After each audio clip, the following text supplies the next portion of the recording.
Welcome back. Well, my pretties, there'll be absolutely no beating about the bush today, as the actress never said to the bishop, because we're going to be talking about something that's much anticipated. You, of course, know what it is from the subject of the video already, but if you remember way back last spring, the director, John Spira, was on the channel and we talked about this in depth. We sat for about an hour afterwards talking about the project and Christopher Lee and putting the world to right. So this is terribly exciting to see the culmination of everything. Of course, the main event is the coffin box itself, which we're going to go into, but I want to talk about the ancillary things. So you can still get this on Blu-ray, you can still get the coffin set and whatnot, but if you just want the film on Blu-ray, that's available too. There's going to be links in the description. So, first off, I normally don't do just unboxings, but just like Captain Kronos the other day, which I'd already reviewed just a couple of months ago for Hammerween. I've seen this film, so I can talk about it already, so that's handy. But I'm going to take you through the unboxing part first of all, because a lot of you'll just be wanting to see what the swag's like. So you got a t-shirt with a Super Deluxe bundle. I just went for the Christopher Lee option. Nice. You could get one that's, I don't know what the name of it is, but you know where it says like Peter, Christopher, Vincent, just like it would say John, Paul, George, Ringo, or whoever your all-star lineup is, just in black and white and they're all above each other. I don't know what the name is, but yeah, Christopher Lee just for Christopher Lee. So nice t-shirt there. Um, the lovely holo print, which is great, which artwork on the set from Graham Humphreys throughout, with a wee note from John on the back specifically for me, which I won't bother you with because it's just thanking me for basically being the, I don't want to say saviour of the project, that it was going to flounder without my involvement, but who knows? And from Cannel Cat Films, here's a wee folder or dossier, if you will, of Christopher Lee goodies. So there is another one of these, which is unsigned. That's what you plebs will get. You people that weren't terribly important. You won't get a wee signed one of these with a note on it, but people like me, the big shots, you get the stunning Graham Humphreys artwork. Unadorned, if you notice, it's not got the film title and credits and whatnot on it. It's just the film poster itself. Great. And then you get another one, which this is more thin poster paper. That was more of a print. This one signed by Graham is actually like the film poster itself. So stunning stuff. So one signed by John, one is signed by Graham. Should have planned this out better. I'm going to be covered in stuff because there's so much in here. Uh, the life and deaths of Christopher Lee. So here's your little like kit that you can make up. This is one of the stretch goals. So you can make up Chris as Dracula in the coffin to assemble. Hey, kids, rock and roll. We bit of David Essex reference there from them, which is nice.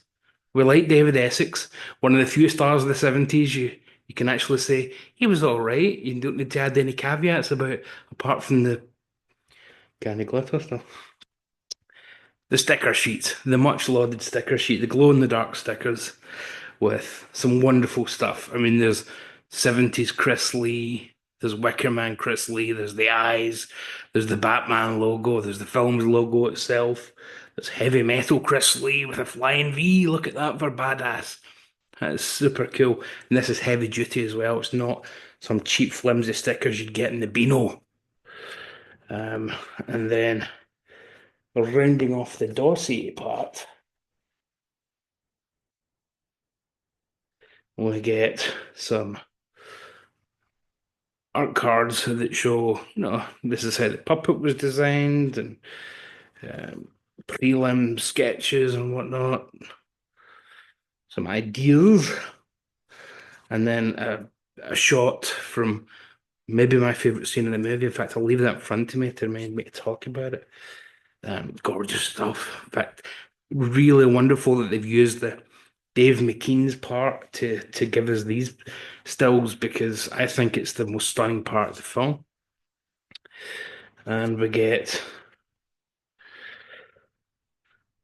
here, which folds out into little booklet, three essays about Christopher Lee by Joe Botting. Jonathan Rigby does all the things in these hammer things because it's Jonathan, the guy that wrote English Gothic. He knows what he's talking about. And Badly, Christopher Lee's worst films by John Spira. We talked about those, didn't we, when John was on? We talked about jocks and whatnot. Um, the trick is never to be bad in them. And then something that I was very excited about when it was announced as a stretch goal, his wartime, uh, some of them, escapades in the style of Commando comics, which is rather gorgeous. Maybe flick through this, and obviously it's not the whole story. It's a very Biggles-like take. It just gives us the abbreviated highlights that Chris could reveal because he took a lot of stuff to the grave. So yeah, so that's a nice. Everything in here is nice to extremely nice to stunning. Right, the coffin itself, 500 pieces, proper wood, proper hinge. I mean, you could use this. You could bury your cat in this if you want. It's up to you. Be a waste of a good box, right enough, but you could. You get your little hollow authenticity for it. This is number 474 of 500 with the Cauldron Cat Films logo. And if you don't know John and Hank's other works, then check them out. I mean, I recommended Elstree 76 before I had John on the channel, but check out his on ITVX. Is that still a thing, or is it ITV Player it's called now? Screen Britannia, is that what it's called? Where it's all about the British film industry from the 50s onwards. It's stunning. It touches stuff that you just don't see talked about in the normal discussion of British film. So super duper great. Little bust of Christopher, which is kind of plasticky, which really nice. Anyone who follows me on socials knows I've got one of the larger ones John sent on. This is one of the small ones. Larger ones are also available now, yeah, for purchase from the shop, and they're made of proper plaster resin. So yeah, if I can remember, I'll put it next to this as the photo for the thumbnail of this. But I probably won't remember. A little pin. I'm nuts about pins. Pins and needles. No, I don't want to be nuts about needles. That sounds like I'm a junkie or something. Whereas I'm far more a pill popper. Right. And then we come to the main event, of course, which I haven't even taken it the wrapper yet, because again, I've seen the thing. So let's do that together. So the film itself is again, I can link the video below to John talking about it way last year with me. But it's a wonderful tribute to Chris, and it's all narrated by Christopher Lee, but it's Peter Serafinowicz playing Christopher Lee. And it's not from diaries or whatnot. It's not like the recent Roger Moore thing where they've tried to use his writings. Excuse me, we'll have to go a bit animalistic on this. What they've done is just kind of imagined it. They've used their imagination. So it's a puppet Christopher Lee, wonderfully animated, very expressive. As John told me when we talked about it, he fought for the eyebrows because I said you could always tell Christopher Lee's mood from the eyebrows. Um, it goes through his entire life, of course, but the section in particular that really touched me, that doesn't get addressed in a lot of Christopher Lee things, is this scene with Dave McKean of, a million different things. Or Sandman, for goodness sake. Although, can we mention that anymore? Don't know. But it does this great sequence where it's Christopher Lee convalescing in the early 90s after a severe illness. And it's when he decided, I've had my fill of America after moving there in the 70s to try and be a star, and get some more high profile work. He says, I'm going to go back to Europe. I think this is my coming home. And it's a really poignant sequence. Here's your set itself, which looks amazing. I mean, there are 3 hours of extras as well. It's over 2 discs. And you get a booklet. So even on the standard, you do get the booklet. The puppetry was from the folks that did the Wes Anderson films, Isle of Dogs, and the fantastic Mr. Fox. And there's your credits in there as well. So stunning, stunning stuff. So that's the set itself. Again, just to go back to my thoughts on the film. Gorgeous, gorgeous stuff. And I mentioned to John at the time, you must have wanted to have My Way, Christopher Lee's heavy metal version of My Way in the closing credits. And he said, yeah, but it was out of the budget because My Way, Paul Anka's not going to take 20 quid in a packet of fags for that, is he? So couldn't use that. But when you watch the film, as John said at the time, My Way doesn't really work over the end credits. It wouldn't have worked. It's actually, despite the fact that Chris had a very satisfying full life of adventure, of passion, and never out of work, there's a little bit of, if not sadness, then melancholy to the end of the film. That even then, as this isn't blowing the ending, it's not that kind of thing. But there's an idea that he didn't quite fulfill what he wanted to do in a lot of places. And there's a stunning, stunning sequence where I don't know where the footage comes from, but it's amazing to be on here. It's one of the true highlights of any film that I saw last year, not just blowing smoke to say it. It's stunning. Chris receiving his knighthood at Buckingham Palace, and the newsreader does the and here's Christopher Lee, Sir Christopher. How does it feel to get your knighthoods? And he gives it. Yeah, it's great. It's great. It's great to be remembered. And films that have been remembered over the years. Oh, what ones in particular? And he mentions Jenna and things. And then she says, and there you have it, from the Lord of Darkness to Hammer icon to horror icon to Knight of the Realm, something like that. But essentially, she's saying he's just a horror actor who's got a knighthood. And Christopher Lee, hearing her still as he's kind of half walking away, says, "Excuse me," and pulls her up. And I won't say any more about what he says. Now he defends it. Although he's a bit economical with the truth over how many horror films he had actually made. That's a recurring theme in his life. The number would frequently be exaggerated as to how many films he hadn't made in the horror genre, such was his disdain for being typecast as a horror actor. However, it's a wonderful piece, a true celebration, a great film. There are parts where I think John Landis lost his place a little bit, where he's trying to remember something and it's not quite coming to him, but he just rolls with it. And that's the best way to be because it's about the memories. It's not about being 100% accurate with what happened. And, I'll pause the tape, we'll go back to that, we'll take two.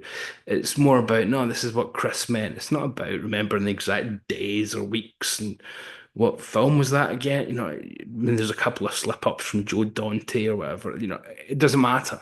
It really doesn't matter. This is a true celebration of a true icon of British cinema.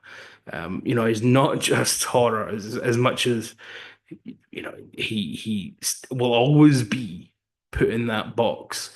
He did do James Bond. He did do Jenna. He was in Beat Girl for goodness sake, with young John Collins. He had a very varied filmography and discography. He did everything from pirate songs to heavy metal to country and western.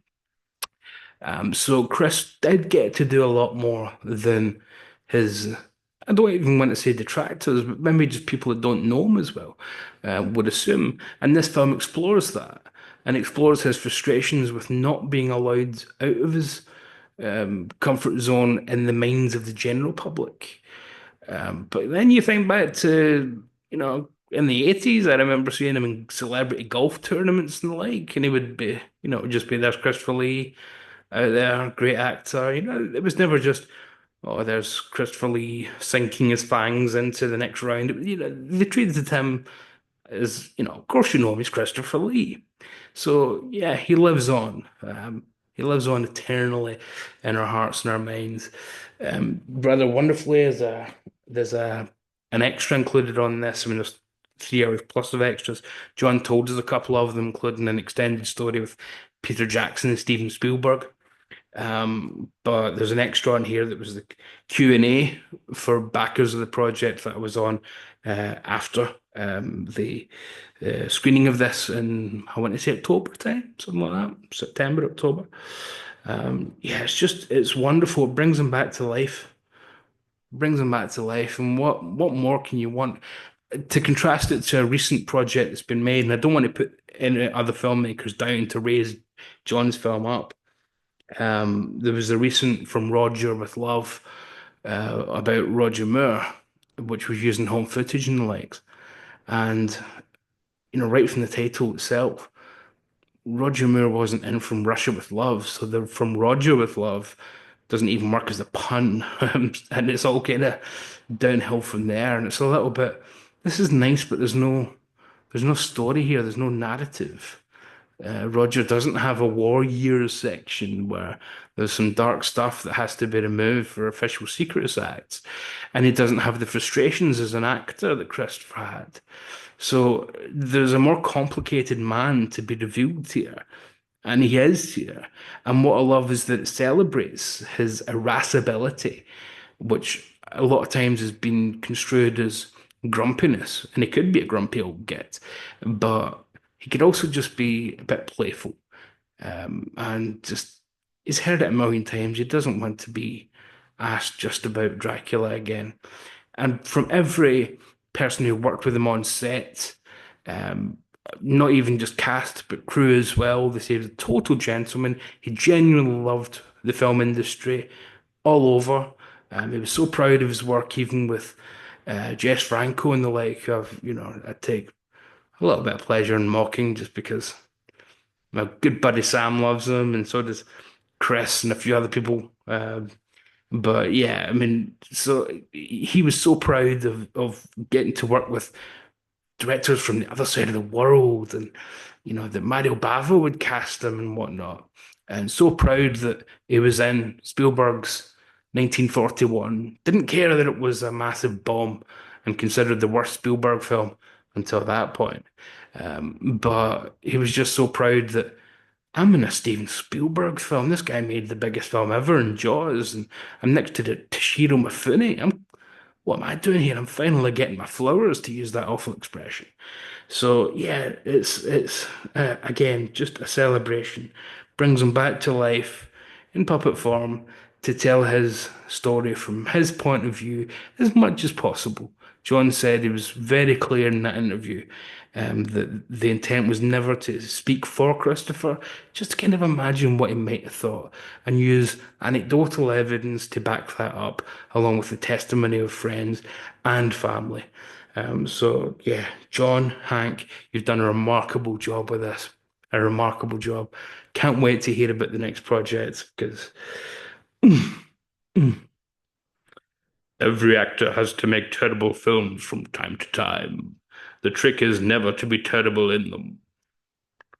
Sums it up. So there you go. It's been best part of a year and worth every second. Great documentary. You can find it on a lot of streaming services now, and I think it's on Sky Cinema and whatnot in the UK.